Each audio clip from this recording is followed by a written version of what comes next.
విషయంలో ఎంతోమంది ఎన్నో అన్యాయాలు చేస్తూ ఉంటారండి, మనకు తెలుసు. మరి ప్రతి విషయంలో మరి దేవుడు అలాగా చూస్తాడు, మమ్మల్ని చూడడు అనుకుంటారు, కానీ దేవుడు చూచుచున్న దేవుడు అన్నమాట. ఆయన ప్రతి ఒక్కరిని మరి పరీక్షిస్తూ ఉంటాడు. ఆయన కునుకడు నిద్రపోడని దేవుని వాక్యం చెప్తుంది. మరి దేవుడు మరి ఏం చేయడు, మమ్మల్ని అప్పుడు చూసుకుందాంలే అని మనం అనుకోకూడదు. మనం దేవుని సంఘంలో మరి మన బాప్తీసం తీసుకుని మరి దేవునికి విరోధంగా పాపాలు చేస్తూ ఉంటామని.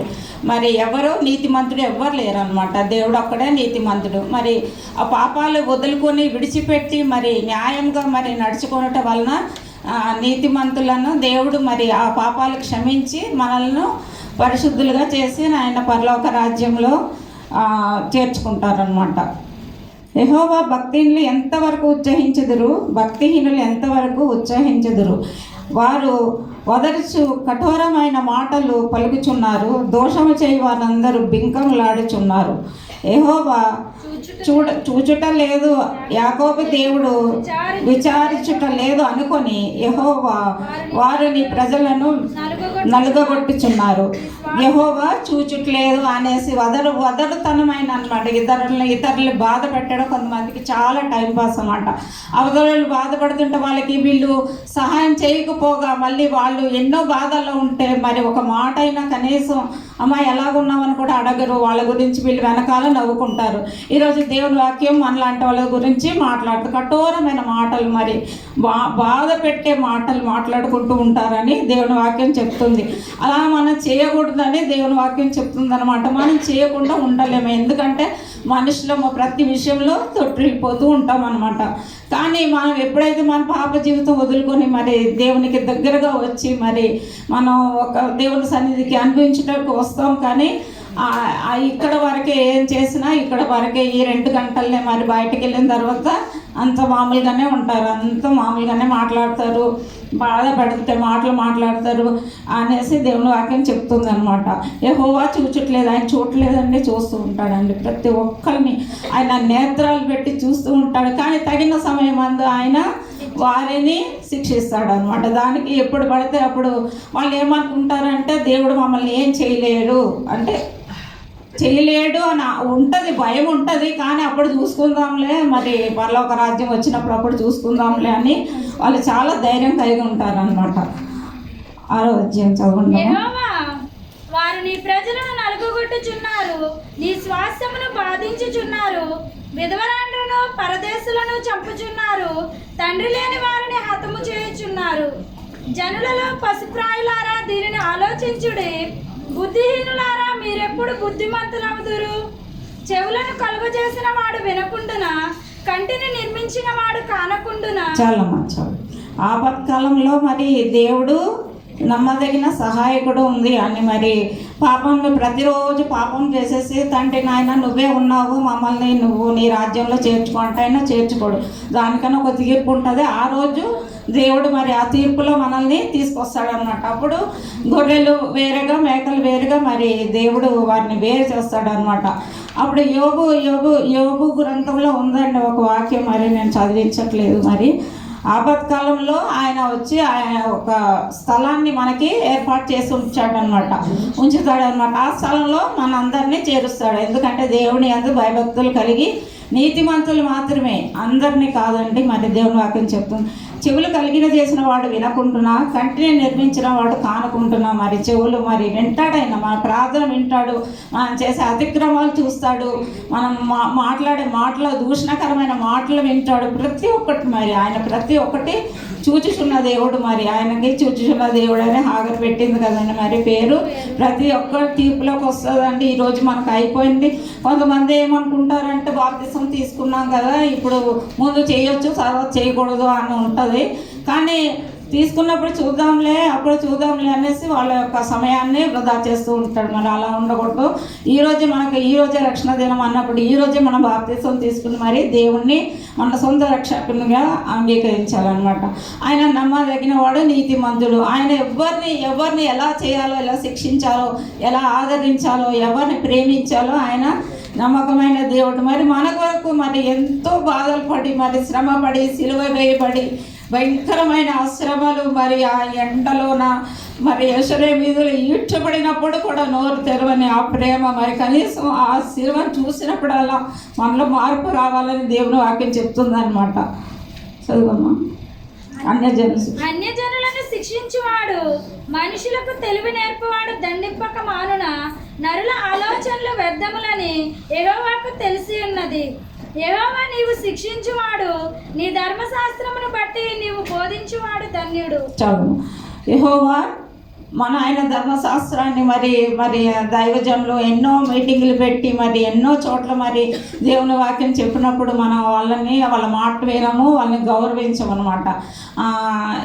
ఏదో వింటాం అంతవరకే, కానీ అది హృదయాల్లో మనం ఉంచుకోమన్నమాట. అన్నీ మామూలు అయిపోతూ ఉంటాయి. అలా చెయ్యొద్దని దేవుని వాక్యం చెప్తుంది అనమాట. బోధించే వారిని మనం గౌరవించాలి. వాళ్ళు ఎందుకు చెప్తున్నారు మరి ఇంత ఈ యొక్క రెంట్లు కట్టి మరి వాళ్ళు మనందరినీ పిలిచి మరి వాళ్ళు ఎందుకు మనల్ని రక్షించాలనే కదా, మనల్ని పరలోక రాజ్యంలో చేర్చాలనే వాళ్ళు ఎంతో ప్రయాసపడుతూ ఉంటారనమాట. వారిని మనం తిరస్కరిస్తూ ఉంటామన్నమాట. తిరస్కరించకూడదని దేవుని వాక్యం చెప్తుంది. అంటే నా సొంత మాటలు ఏం కాదు, అన్ని దేవుని వాక్యంలోనే ఉన్నాయే చెప్తున్నారు. 15 నీతిని స్థాపించుటకై న్యాయపు తీర్పు జరుగును, యథార్థ హృదయులందరూ దాన్ని అనుసరించెదరు. దుష్టుల మీదకి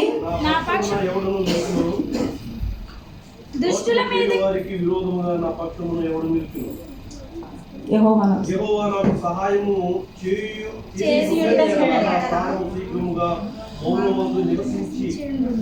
మరి దేవుని వాక్యంలో ఉంది. మరి మనుష్యుడు ఏది విత్తినో ఆ పంటనే కోయిను.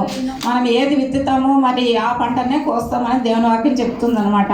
మనం శిక్షించడానికి మనం ఏ పాటి వారమండి, మనం ఒకరిని శిక్షించడానికి ఏ పాటి దేవునికి ఒక్క చెప్పాలి అనుకుంటాం, కానీ లోకానుసారంగా కొంచెం బాధ కలుగుతుంది, ఏదో ఒకటి అంటూ ఉంటాము.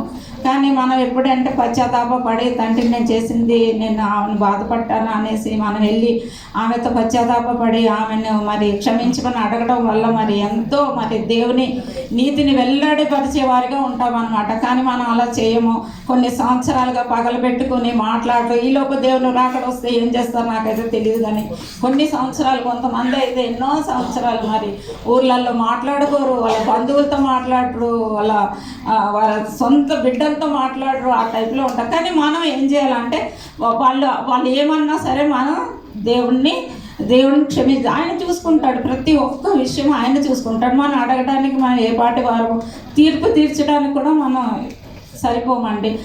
ప్రతి ఒక్కటి ఆయన సన్నిధిలో ఆయన చేతులకు మనం అప్పచేస్తే మరి దయామయుడు ప్రేమమయుడు అయిన దేవుడు మరి క్షమించి మరి వారిని మనల్ని కూడా క్షమించి తన రాజ్యంలో చేర్చుకుంటాడు అన్నమాట. నా కాలు జారినని నేను అనుకోనగా యెహోవాని కృప నన్ను బలపరచుచున్నది. నా అంతరంగము విచారణలు చేయగా నీ గొప్ప ఆదరణ నా ప్రాణమును నెమ్మది కలుగుచున్నది. మరి యమన ప్రాణంలో ఉన్న బిడ్డల గురించి మరి దేవుని వాక్యం చెప్తుంది. మరి యవన కాలం మందు కాడిని అయితే ఎంతో మేలు, నరునికి ఎంతో మేలు. మరి 50-60 సంవత్సరాలు వచ్చిన తర్వాత మరి మన దేవుణ్ణి నమ్ముకోవడం అది వేద ప్రయాసే. కానీ ఇప్పుడైనాను మరి మన పాపాలు విడిచిపెట్టి మరి నమ్మదగిన దేవుణ్ణి మనం కలిగి ఉండాలని దేవుని వాక్యం చెప్తుందండి. 22 ఆయన నాకు ఎత్తైన కోట, నా దేవుడు నాకు ఆశ్రయదుర్గం. ఆయన వారి దోషం వారి మీదకి రప్పించును, వారి చెడుతనమును బట్టి వారిని సంహరించును. మన దేవుడనే వారిని సంహరించును.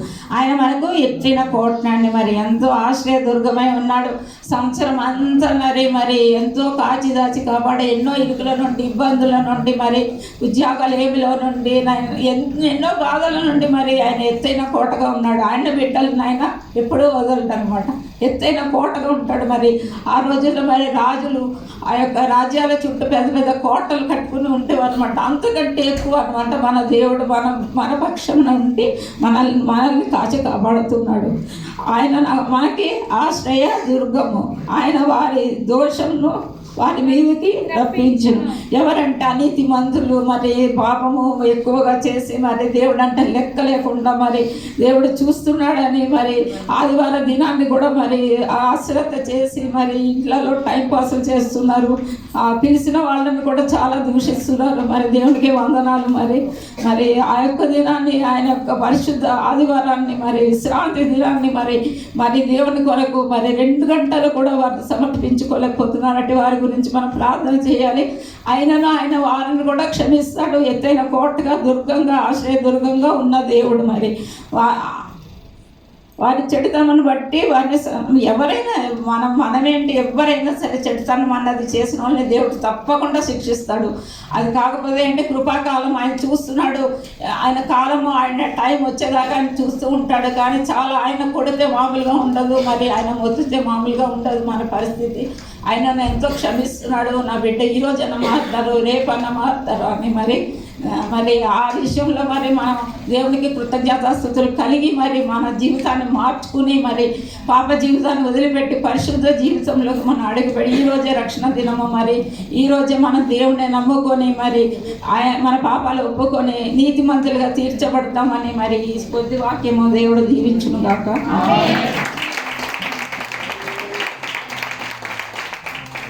మరి ఎంతో చక్కగా వివరించిన మరి కుమారి గారు